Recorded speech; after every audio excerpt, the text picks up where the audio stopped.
Para saudara dan saudari yang Tuhan cintai, selamat pagi dan selamat bertemu lagi dalam renungan harian dari Paroki Santo Petrus dan Paulus Argapura, edisi hari Sabtu, tanggal 4 Februari 2023, dalam masa biasa yang keempat.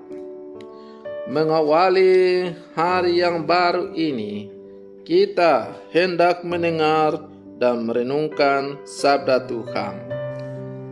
Marilah sebelum kita mendengar dan merenungkan sabda Tuhan, kita berdoa. Dalam nama Bapa dan Putra dan Roh Kudus. Amin. Allah Bapa, umat beriman, namamu dimuliakan bila orang saling menaruh cinta kasih, sebab engkaulah sumber segala kebaikan. Semoga semua orang kau himpun menjadi umatmu yang rukun bersatu dan saling menaruh cinta kasih, agar mereka hidup berbahagia. Bersabdalah ya Tuhan, kami siap untuk mendengarkan. Terpujilah Engkau Bapa, Putra dan Roh Kudus, kini dan sepanjang segala masa. Amin. Para saudara dan saudari yang Tuhan cintai, sabda Tuhan yang hendak kita dengar dan kita renungkan untuk mengawali hari yang baru ini diambil dari Injil Markus pasal 6 ayat 30 sampai 34. Tuhan bersamamu. Inilah Injil suci menurut Markus. Pada waktu itu Yesus mengutus murid-muridnya mewartakan Injil. Setelah menunaikan tugas itu, mereka kembali berkumpul dengan Yesus dan memberitahukan kepadanya semua yang mereka kerjakan dan ajarkan. Lalu Yesus berkata kepada mereka, "Marilah kita pergi ke tempat yang sunyi, supaya kita sendirian dan beristirahatlah sejenak." Memang begitu banyaknya orang yang datang dan pergi, sehingga makan pun mereka tidak sempat. Maka pergilah mereka mengasingkan diri dengan perahu ke tempat yang sunyi. Tetapi pada waktu mereka bertolak, banyak orang melihat dan mereka mengetahui tujuannya. Dengan mengambil jalan darat, segeralah datang orang dari semua kota ke tempat itu, dan mereka malah mendahului Yesus. Ketika mendarat, Yesus melihat jumlah orang yang begitu banyak. Maka tergeraklah hatinya oleh belas kasihan kepada mereka, karena mereka seperti domba yang tidak mempunyai gembala. Lalu mulai Yesus mengajarkan banyak hal kepada mereka. Demikianlah sabda Tuhan. Para saudara dan saudari yang Tuhan cintai, kesibukan adalah keseharian kita. Tak ada satupun yang tak penting. Semuanya harus kita buat, harus kita layani. Namun lama-kelamaan kita bisa tenggelam dalam kesibukan.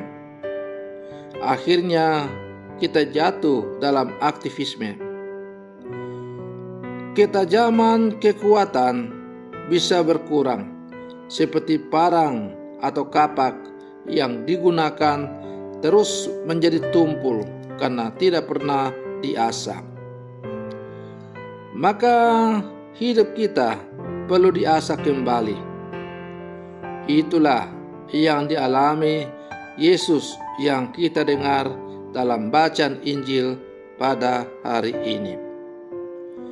Ia menarik diri dari kesibukan pelayanan, mengasingkan diri ke tempat yang sunyi, bukan untuk menghindari mereka yang membutuhkan, melainkan untuk menenangkan diri sejenak, menimba kekuatan yang lebih besar, dan menjalin relasi yang khusus dengan Bapaknya, supaya bisa melayani lebih banyak, menjangkau lebih luas, dan membagi lebih besar. Menarik diri untuk melipat gandakan pelayanan. Para saudara dan saudari yang Tuhan cintai, namun dalam kisah Injil yang baru saja kita dengar itu, kita juga mendengar bahwa tempat sunyi yang mau dituju Yesus ternyata sudah ramai. Sudah banyak orang di situ. Mereka seperti domba tanpa gembala. Yesus tergerak hatinya oleh belas kasihan dan melayani mereka dengan memberikan ajaran yang menguatkan. Kapan dan dimanapun, Yesus selalu berbuat baik. Ini adalah contoh kurban yang berkenan pada Allah. Para saudara dan saudari yang Tuhan cintai,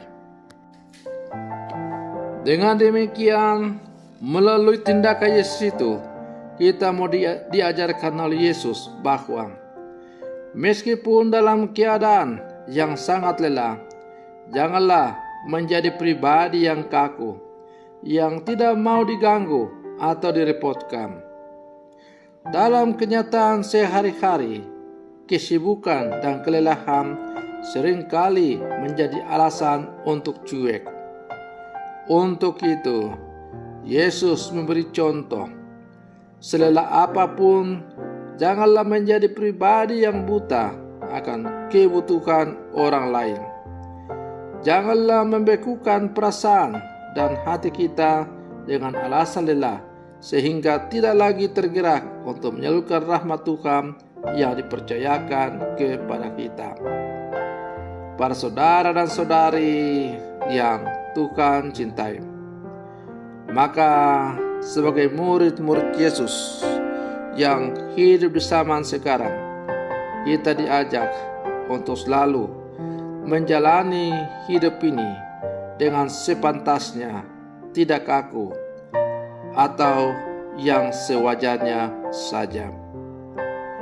Antara hidup doa dan hidup karya memang harus kita seimbangkan. Karena kalau kita selalu hanya sibuk bekerja, melayani, maka akhirnya kita akan lelah.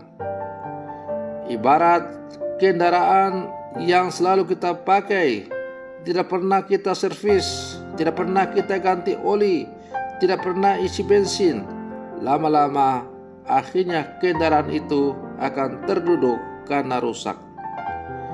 Maka demikian pula halnya hidup panggilan kita sebagai orang-orang beriman. Kita harus menseimbangkan antara hidup doa dan hidup karya. Karena itu, tepatlah kata-kata dari Santo Benedictus Abbas dengan semboyan ora et labora, berdoa dan bekerja. Antara doa dan bekerja dapatlah kita ibaratkan seperti dua sisi mata uang yang berbeda, namun saling membutuhkan satu sama lain. Apabila sisi yang satu dari mata uang itu tidak ada, maka uang itu tidak akan berguna.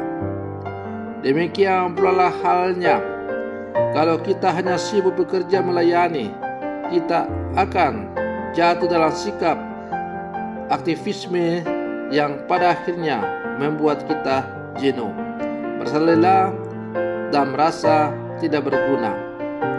Kenapa? Karena apa yang kita lakukan tidak memiliki landasan spiritual yang mendalam. Maka kita harus mencari tempat yang hening, masuk dalam keheningan hati masing-masing, dan merenungkan dalam terang Roh Allah, untuk apa saya bekerja dan melayani. Tentu kita bekerja dan melayani adalah demi untuk kemuliaan Tuhan. Dan karena itu kita bersyukur kepada Tuhan, karena Ia berkenan memperbolehkan kita mengambil bagian dalam karya pewartaan Injil di muka bumi ini. Para saudara dan saudari yang Tuhan cintai, mari terus berlangkah maju bersama sebagai murid-murid Yesus. Seimbangkanlah antara hidup dan karya. Mudah-mudahan kita sungguh-sungguh semakin menjadi murid Yesus yang sejati. Semoga demikian. Selamat pagi. Tuhan Yesus memberkati.